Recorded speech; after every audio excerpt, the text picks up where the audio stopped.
there is something special when you get to see a movie set back in a previous decade, and it's a coming of age story about a teen or a child moving into that next major milestone in their life. Last one that I can remember that comes to mind was mid 90s.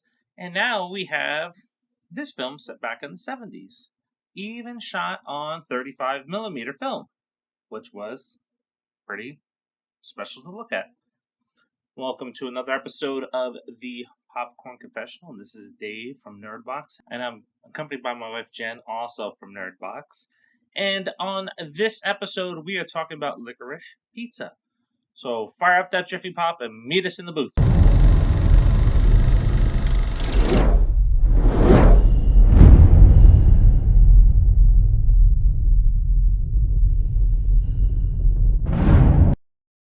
So it's the 70s, and 15-year-old Gary Valentine is a hustler, and he's looking for the next opportunity to establish himself in the world.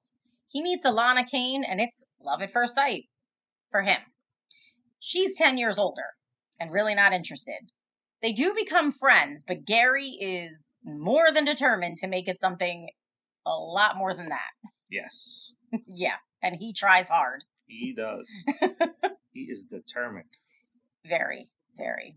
But, 15 going on 16, hormones, Before we jump into our review, it is the quest for 1,000 subscribers, and we need your help. First, you need to check to see if you are subscribed to our channel. Just because this video shows up in your feed does not mean that you are subscribed. There's stuff that Jen and I watch all the time that shows up in the feed as well. We're not subscribed to the channel.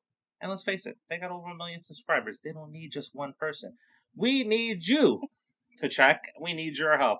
Reason being is because, one, we like doing these movie reviews. There's fun. We like to improve some of the quality of the equipment that we use to do it. But we have other shows that pay it forward. So Donna Jean's Coffee House of Horror features independent artists, stuntmen, directors, filmmakers, actors, actresses, that we try to shine the light on their projects because, let's face it, it's mainstream versus independent. And there's a lot of quality independent films that are out there. I will say Scream Test, which we got to preview last year. Yes. I don't see it anywhere, and it is a funny damn horror movie with Felissa Rose in it. Yeah. Our other show, Five Things, is also a combination of paying it forward because we have a list show with me and Chetty on it. We feature other YouTubers on there. We feature some celebrities on there, people in music, all different varieties of people. And eventually, we would like to help out smaller channels come up as well by interacting and collaborating. So check to see if you are subscribed. If you're not, click that button. And please share our channel and those videos with other people and say, hey, check these guys out. They're trying to do a good thing. Yep. Now, there is something to say about a movie that is set in a certain era, like this one is in the 70s, and they set the atmosphere with filming in 35 millimeter. It looks gorgeous, I think. Maybe it's because we grew up with it, but it also sets the atmosphere. It bleeds off of the screen as you're watching it, so you're instantly sucked in for this. Yeah, I think there's a lot of nostalgia there with that sort of thing. And obviously right now, films are all about that nostalgia, right? I mean, we had Ghostbusters and Spider-Man, and, this has a certain sort of nostalgia for some people. I took photography, so I actually used to develop 35 millimeter film. So yeah, I mean, it brings you back. Not to the 70s. We're not that old. I don't know what she's trying to say. She's older than me, so. By 3 months, Still please. older. And who's gray or white or what? Yeah, that's what I thought. Okay, so anyway. Yeah, anyway. So our story is about the relationship of Gary and Alana and how that develops in his pursuit to land her as his girlfriend. Yeah. While trying to make money on the side as well. Yeah, and he's a determined little shit, let me tell you. I think a lot of it is fueled by hormones.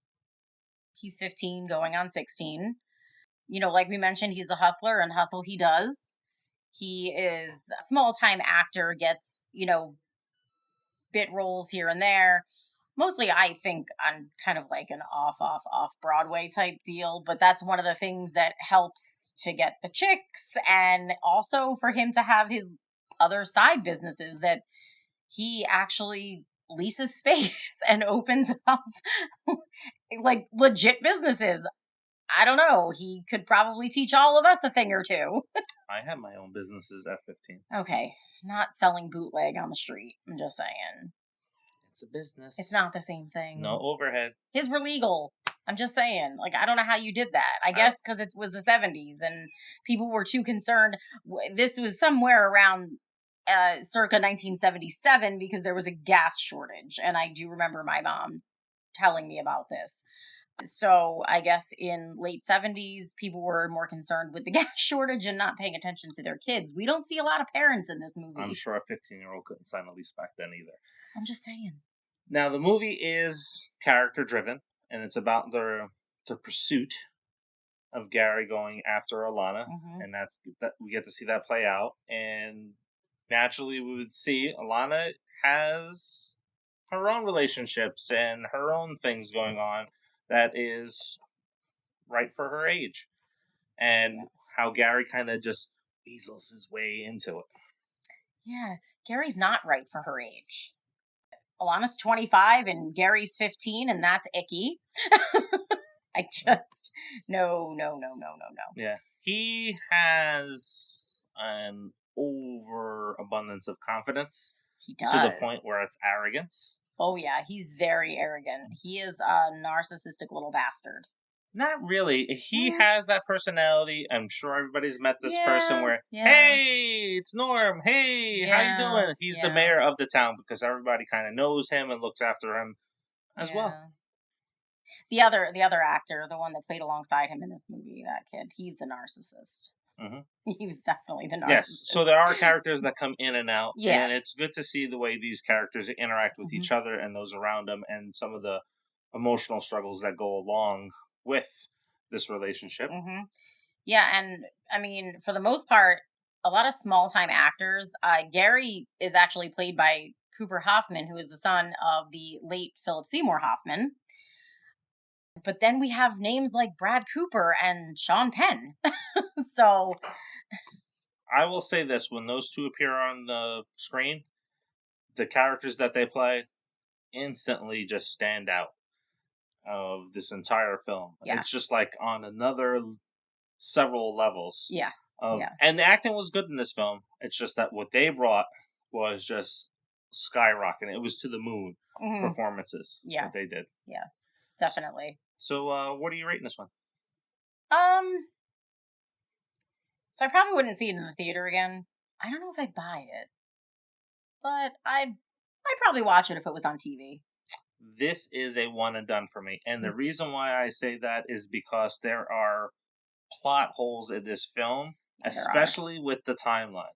So the timeline jumps forward, but doesn't.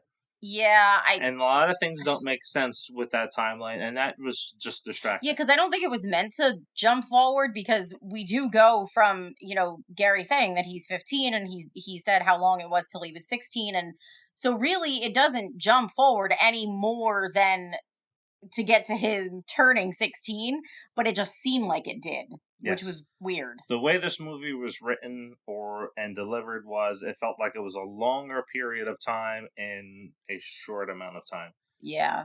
And it's very evident right in the beginning of the film where Alana has, for some reason, an overbearing father at her age, where she gets lectured for coming in at 9 o'clock at night, and the next week she's on a plane to New York. Yeah. And I was like, what the fuck just happened? Did we miss like 3 months in between it? Yeah. No, we didn't. It was really next week. And if that father was anything like that, it's like, 9 o'clock, what the hell are you doing now? Blah, blah, blah, blah, blah. Yeah. Oh, but you can go to New York. I'm not coming with you, but you're fine. Go to New York. You just can't walk around here at night. Maybe because he doesn't want to know what she's doing. So out of sight, out of mind, I don't know. I don't know. It is what it is. So anyway, make sure you like. That's important. And subscribing. That's the most important one. Subscribe, because you want to win money, right? And share. Share with your friends, your family, hell, share with your coworkers or a stranger on the bus. I don't care. Just share. Yes. Oh, if you are a Scream fan, we just finished a pilot for Popcorn Theory, which is a show that covers movie fan theories. And this one covers 3 possible serial killers that are behind the Ghostface mask. Mm-hmm. So you want to check that out before part 5 comes out. And I wonder if we're right, because if we're right, then I'm going to be gloating on this channel. And he loves to gloat because he's not right often. So until the next. See ya.